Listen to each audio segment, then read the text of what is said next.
I'll be honest, I feel a lot is expected of you when you go into year 10 next year. To a certain extent, a lot more of the same that you have been doing. I've been so impressed with you all this year. Going through the options process, you've been absolutely fantastic. So it's the same kind of enthusiasm, commitment, hard work, just more of the same, to be honest. Well, before you go into year 10, you will have chosen your options. And that means the first time you've had a chance to actually make a decision about your own education. After that, when you go into year 10, you then are into subjects which you have chosen, thinking about your future career, and you've then got to work as hard as you can, building on the work you've done in year 9, over year 10 and year 11 to make sure you've done controlled assessment and that you are ready for the exams, which for you lot will be all at the end of year 11. You're the first year group in the country where we're going back to an old system where you're going to have to remember everything from at least 2 years of education and do the exams at the end of year 11. That's a very tough ask.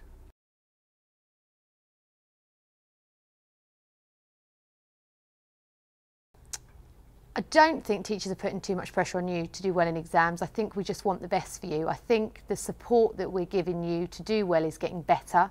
And I plan to obviously make sure that I can give you all the support in the world. So I think there is a lot of pressure, but I think we're doing as much as we can to take the pressure away from you as opposed to putting it on you. There are a lot of pressures on everybody in education. The pressures we put on you are mostly for your benefit, not exclusively, but mostly for your benefit, because we would like you to walk out of the door of Stoke High School at the age of 16 with a good set of qualifications which are as good as they could be for you. So we want you to do your best. Now, if they are as good as they can be for you, we will look good as a school. We are a good school, but we want you to do your best. So the pressure is inherent in the whole system.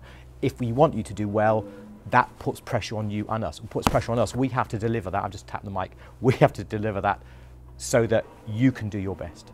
No, I think teachers have got really high expectations of you. I've got really high expectations of you, and I think you're capable of doing really, really well. So I don't think they put pressure. I think the pressure comes sometimes from frustration, because as teachers and as head teacher, we know how well you can do. We can see that potential, but sometimes you just need a little bit of help to believe it.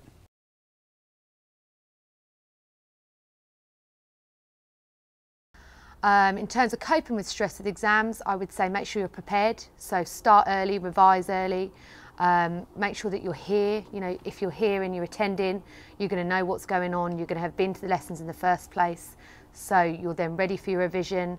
Grab every opportunity that's available to you. There'll be loads of revision sessions. Us teachers are a bit sad. We're always here. We're always happy to help you. So talk to us and use us, really.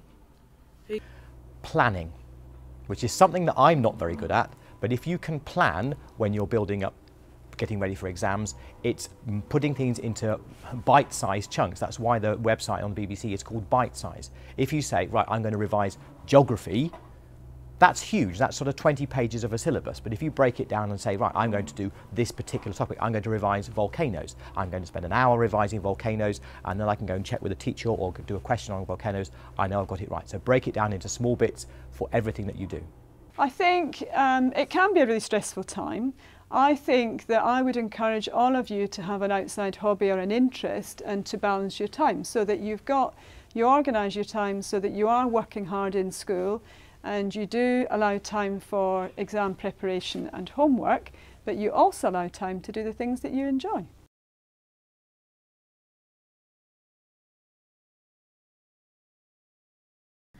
I would say in terms of the most pressure given to me being a teacher, I'd say it's myself. I want my classes to do well. I want to build a good relationship with my classes. I want behaviour to be great in my lessons. I want the work that's produced to be great, and as I said, and then exam results to be great. So I'd say definitely it's myself. The pressure comes externally from the government.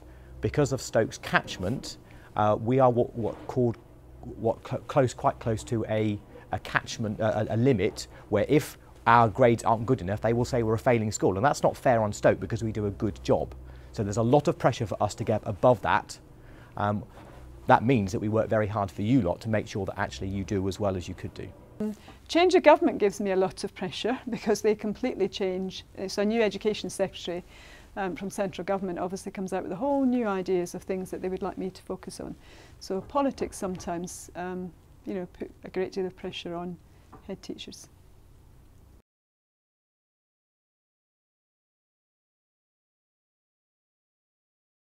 Did you get stressed when you were at school? I got very stressed when I was at school, yeah. I'm a bit of a worrywart, to be honest. I remember being in bed before one of my exams and crying, and the words still stick with me now. My dad said to me, the only thing you can do is your best. And as long as you've done your best, and when you get your exam results and after you walk out of the exam, you know you've done your best, you can't do any better than that. I got very stressed when I was doing my exams, yes. As I said, I am a bit of a worrywart. So I like things to go well. I'm a bit of a perfectionist, so I did get quite stressed. I think the thing that helped me was having supportive family, friends, teachers, doing an exam timetable, that kind of thing really helped. Did I get stressed when I was at school?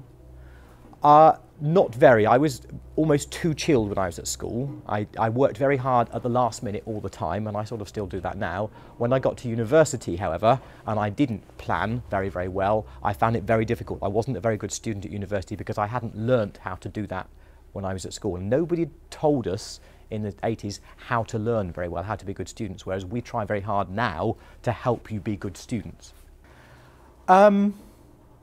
Did I get stressed when I took exams? Actually, no. A little bit of stress I think is good for you, and I quite like doing the challenge of doing exams, because if you're ready, actually, it's okay. I think it's stressful when you're not ready. If you know what's coming and you've done it before, there'll be a little bit of stress, but actually you just think, yes, okay, I can do this and I can do that. I think the stress is not being ready or not being able to make it up on the spot. And I think if you know that you are ready and you've practiced it, then you can de-stress yourself. I think, no, I know how to do that. I went into a year 11 lesson yesterday, and the teacher was reminding them how to plan out their time in an exam. Now, nobody ever did that with me, but it's a case of, okay, you've got 5 minutes to do this and 6 minutes to do that. And if you just follow that pattern, you are in control to the extent that you can be, and therefore you can do it. So as long as you know it and you control the situation, the stress drops away. I guess I did at the time, but you put it into context. So when you're doing your GCSEs, that feels really stressful.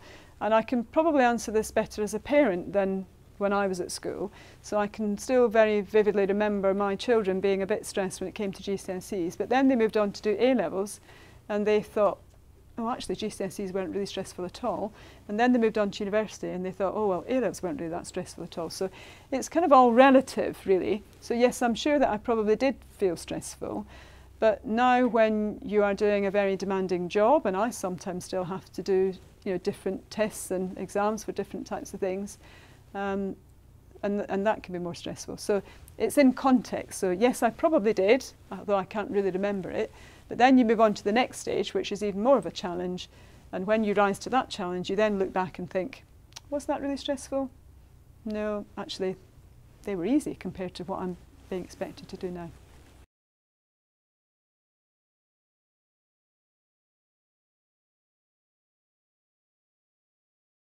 I can see advantages and disadvantages to both ways of having exams. Having them at the end of year 11, you're obviously more mature. I think you are more aware of the fact that you're leaving school, and that sort of bit of fright start to set in. But in the same sense, having it in small chunks, I think, is a good idea because it gives you less to learn. Having them at the end of year 11 is a bit, a lot to learn all at once. Okay, a good system for exams. I quite like the system that is happening at the moment, where you do some in year 10 and some in year 11. So you break it down into smaller sections and you have to do some controlled assessment. There are disadvantages in that, in terms of there's lots of resits that are possible, and that's why the government has said, actually, we're going to stop that. You do it all at the end of year 11. That will make it very difficult for those people who don't like doing exams and just managing everything. I did that quite well. I managed to do that when I did O-levels a long time ago, and everything was the end of year 11 for me. But some people won't like that, and dealing with that pressure will be quite tough, and we're going to have to help you lot do that. They're also getting rid of controlled assessment because they don't think that they're very accurately marked. And I know that some schools actually cheat a little bit. We don't, and we're very honest at school, but some other schools have cheated, and that's why there have been all sorts of problems, so they're getting rid of it.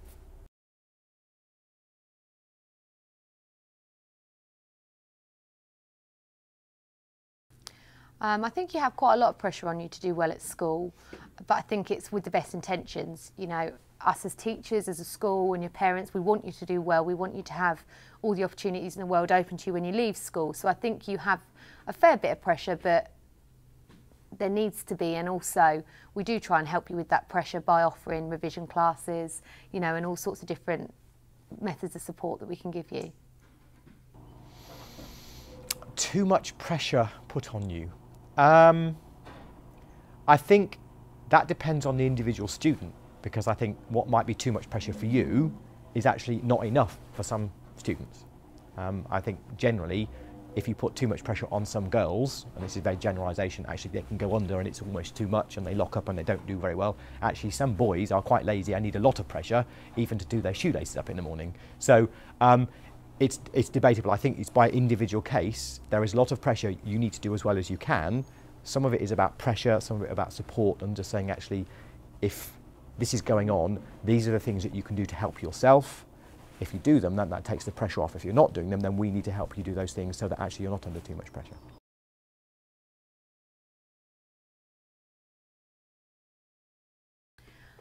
I think there are a lot of exams at the end of year 11, and I do think that's scary, and I think you know, it's a lot all at once. So to a certain extent, yes, but if you're not doing it, then you'd be doing it in coursework. So it just depends which way around you want to do it. Either way, there's a lot of stress, you know, and a lot of work during years 10 and 11. I think that given the amount of knowledge that you have to acquire, the exams at the end of year 11 are going to be quite big, because you know an awful lot, and therefore they're going to have to assess what you know. I think probably it'll end up being about 3 hours per subject in total. Well, that's actually not an awful lot of time to try and assess quite a lot of knowledge. It's how those are spaced out. At the moment, they're quite crammed into about 3 or 4 weeks, and it's trying to get all of that in and pacing yourself to get through them all. But sometimes getting ready for a deadline is an important life skill that you have to learn, and getting ready for exams actually is part of learning those skills. So you might as well learn how to do it so that you can do it when you go and get a job.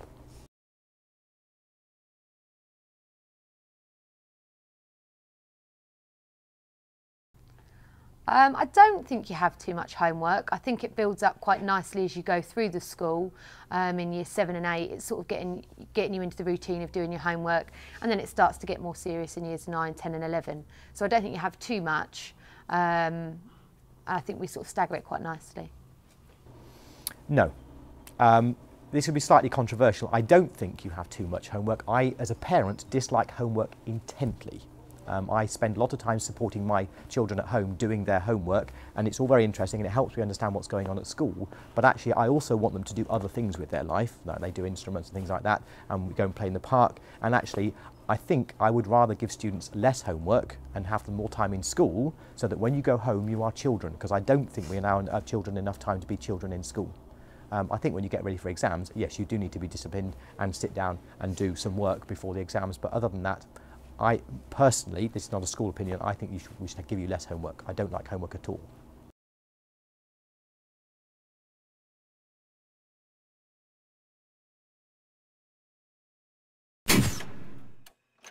Lights ready. Camera rolling. Action.